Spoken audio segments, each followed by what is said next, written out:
Ouzbek Erika présente Prophétie, le podcast qui explore les prédictions les plus intrigantes pour le futur.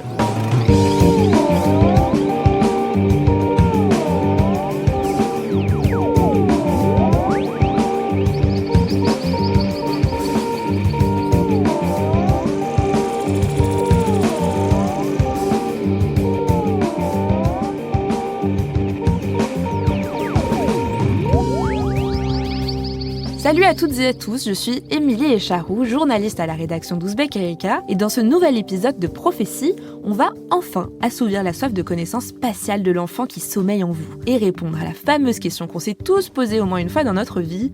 Est-ce qu'il existe des extraterrestres ? Et si oui, quand est-ce qu'on en découvrira des traces ?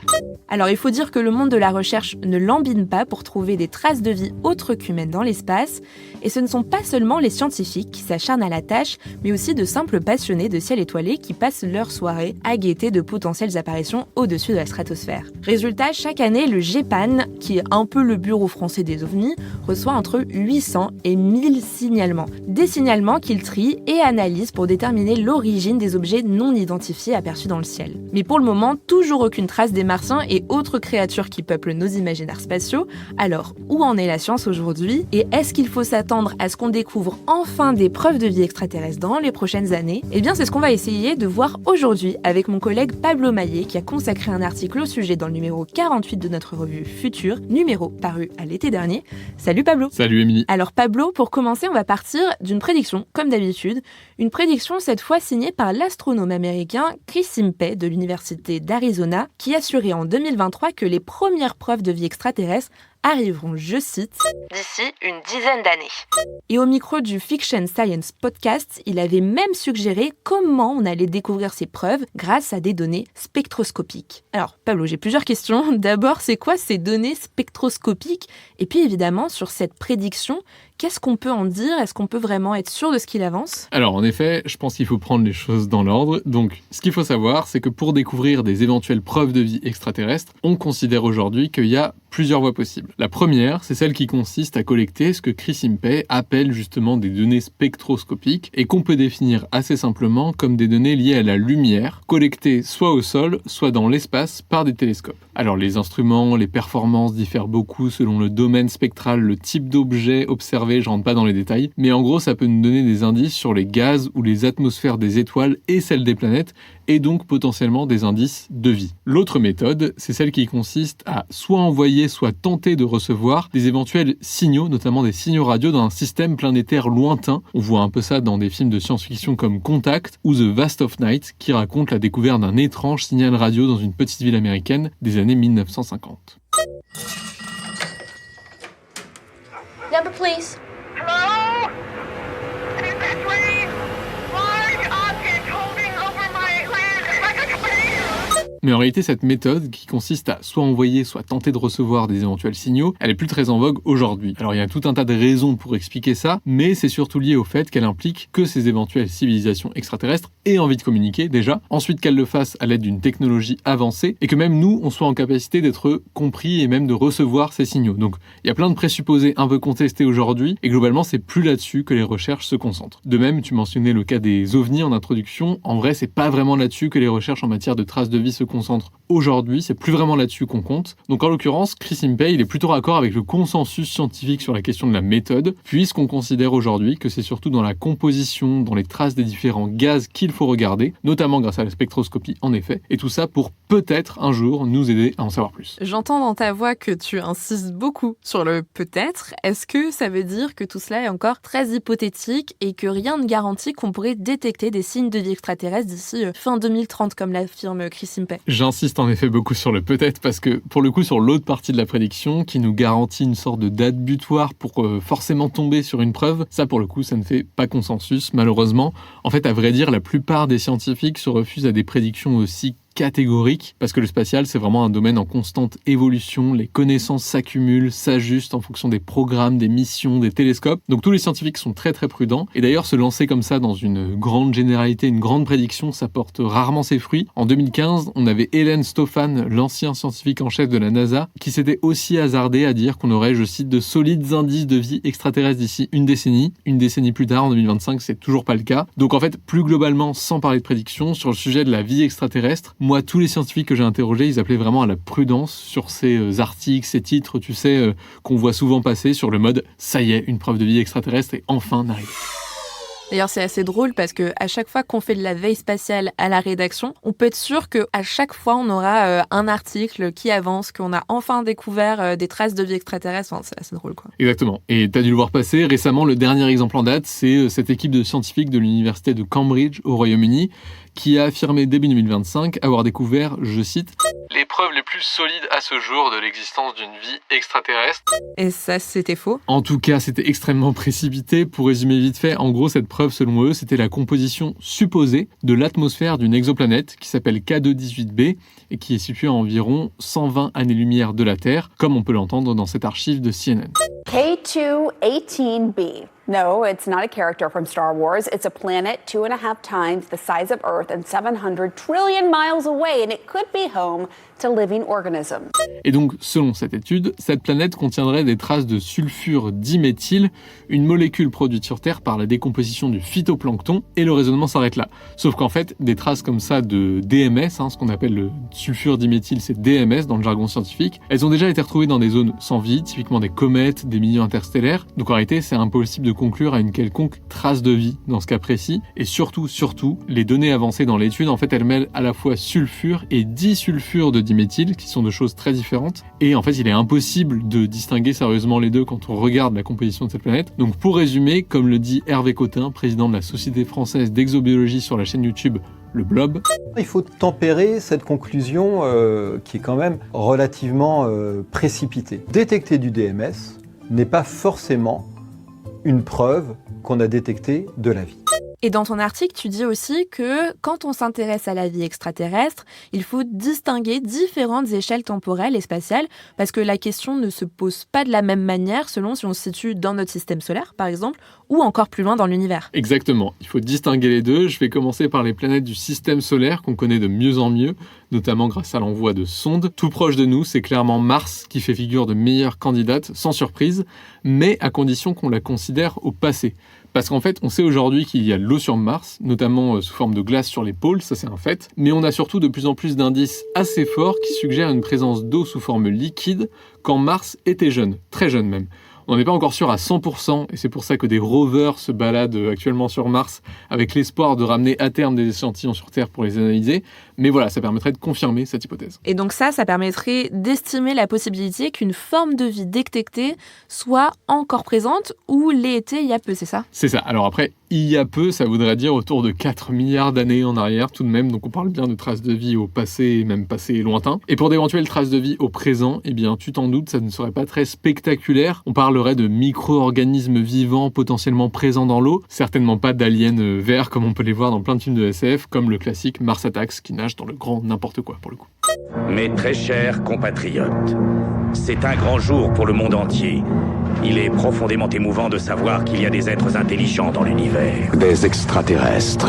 Et le monde qui vous est familier ne sera plus jamais le même. Mais pour revenir à notre sujet du jour, qu'est-ce qu'on peut dire pour les planètes du système solaire autres que Mars dont on vient de parler ? Alors dans les prochaines années et même dans les prochaines décennies, d'autres sondes spatiales vont essayer d'identifier des environnements favorables à ces fameuses biosignatures sur Vénus, mais aussi sur les lunes glacées de Jupiter et Saturne. En l'occurrence, sur certaines de ces lunes glacées, les océans pourraient être en contact direct avec le manteau rocheux local, ce qui pourrait être un signe de potentiel geysers et volcans sous-marins. Donc il y a 2 missions pour le vérifier, mais encore une fois, tout cela ne pourra être confirmé que dans dans le cadre d'une autre mission encore plus lointaine, Voyage 2050, qui n'arrivera donc pas avant 2050. Et encore une fois, ce serait une vie très différente de celle qu'on connaît sur Terre. Elle se développerait à 100% dans les océans sans le moindre apport d'énergie lumineuse. Et justement, moi je trouve que c'est presque ça le plus excitant dans cette découverte. Perso, je trouve ça complètement vertigineux d'essayer d'imaginer à quoi pourraient ressembler des traces de vie qui n'ont sans doute rien à voir avec les images anthropomorphiques d'extraterrestres qu'on a vu plein de fois dans des films de SF, un peu comme E.T. par exemple. Mais pour revenir à ce que tu disais à l'instant, j'imagine que si on élargit encore un peu la focale, on va finir par arriver aux exoplanètes qui sont situées en dehors de notre système solaire. Est-ce que là aussi, on pourrait tomber sur des indices de vie extraterrestre dans les prochaines années ? Pour les exoplanètes, malheureusement, c'est encore plus compliqué. Autant nos voisins ont commencé à les connaître, autant les informations qu'on a sur les exoplanètes, elles sont vraiment très limitées. Si on arrive à collecter un rayon, une masse, un orbite, on est déjà très content. En gros, pour les exoplanètes, il faut d'abord trouver un objet relativement tellurique, similaire à la Terre, avec une surface solide. Ensuite, on regarde si cet objet a des conditions de pression, de température favorables à de l'eau liquide. Et enfin, si c'est le cas, on peut se mettre en quête de molécules indiquant une activité prébiotique, donc pré-trace de vie, pré-vie si tu veux. Mais comme les instruments actuels ne sont pas assez performants pour répondre à cette fameuse question des traces de vie, en pratique, on en est souvent réduit à des questions plutôt intermédiaires, c'est-à-dire est-ce que cette planète est chaude ou froide, est-ce qu'elle est lointaine ou proche, quelle est sa composition chimique, etc. etc. C'est notamment ce qu'expliquait l'astrobiologiste Nathalie Cabrol au micro de France Inter en janvier 2023. C'est pour ça que je mentionnais le fait qu'on cherche des environnements dont on sait qu'ils sont favorables à la formation de la vie. C'est pour ça qu'on cherche des mondes où il y a de l'eau, c'est pour ça qu'on cherche des mondes où il y a de certaines conditions physiques. Mais c'est pas facile.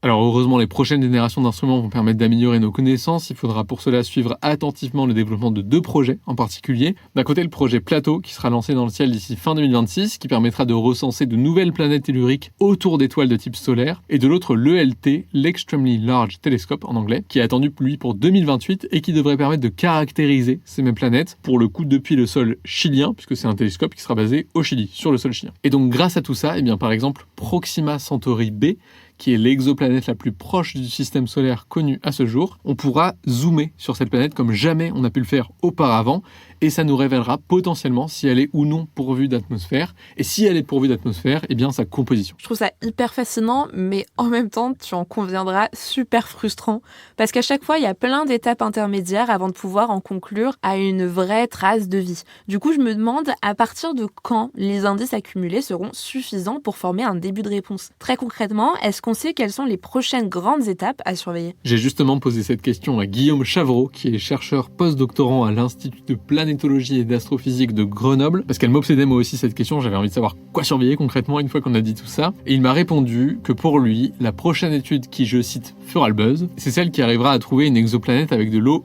liquide. C'est évidemment pas dit que ça arrive, mais si ça arrive, ça sera grâce à Plateau, le fameux télescope prévu pour 2026 dont je parlais à l'instant, ou à d'autres télescopes, nouvelle génération, qui vont nous donner les bonnes cibles sur lesquelles enquêter. Donc ça, c'est une chose. Mais après, on pourrait aussi très bien tomber sur quelque chose d'inattendu, d'imprévu, par définition on ne peut pas dire quoi, mais qui pourrait bouleverser notre compréhension de l'univers, de la vie. On n'en a pas parlé, mais il y a tout un débat sur comment définir la vie en matière de vie extraterrestre d'ailleurs. Et ça, c'est ce qui rend cette quête en effet si passionnante et en même temps si frustrante, tu l'as bien dit. C'est que l'objectif de tous ces projets n'est en fait pas tant de détecter des traces de vie que d'arriver à savoir s'il en existe.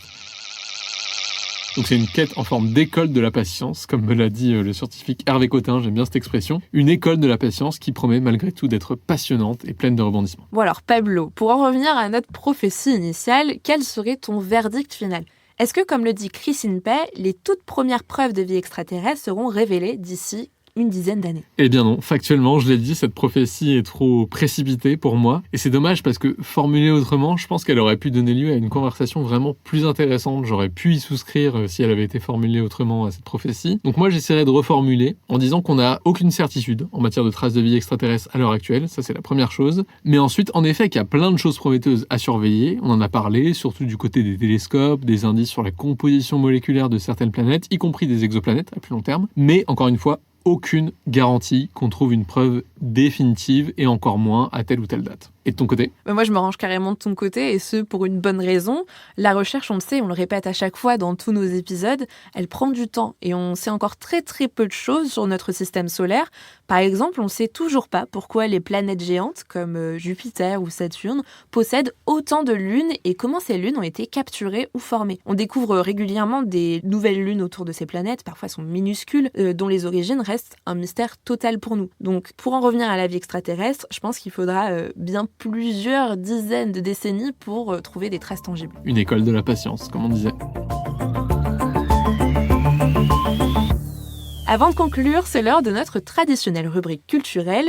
Toi qui étais beaucoup renseigné sur le sujet, est-ce que tu aurais une recommandation pour nos auditrices et nos auditeurs ? J'aurais envie de recommander le film Contact, qui est sorti en 1997 et qui est signé Robert Zemeckis. C'est un film dans lequel on suit Eleanor Arroway, une scientifique qui travaille pour le programme SETI, donc Recherche d'intelligence extraterrestre en français, c'est d'ailleurs un vrai programme, et qui découvre un message radio extraterrestre. Pour le coup, on le disait au début, c'est pas forcément très crédible, mais voilà, un message radio extraterrestre en provenance d'une étoile située à 26 années-lumière de la Terre. Alors scientifiquement, il faut en effet pas du tout prendre ce film au pied de la lettre. D'ailleurs, ça part assez vite, sans trop spoiler, dans un délire sacrément SF. Mais en fait, je l'adore ce film parce que je trouve qu'il transmet très bien le côté fascinant du sujet, à quel point les scientifiques impliqués dans tous ces projets peuvent galérer faute de financement déjà, mais aussi peuvent être impliqués corps et âme dans leurs travaux. Et voilà, c'est aussi du grand spectacle en plus, donc je recommande chaudement. Merci Pablo, et merci à vous, chères auditrices et chers auditeurs, de nous avoir écoutés. Si vous voulez en savoir plus au sujet des preuves de vie extraterrestre, je vous invite à lire l'enquête complète de Pablo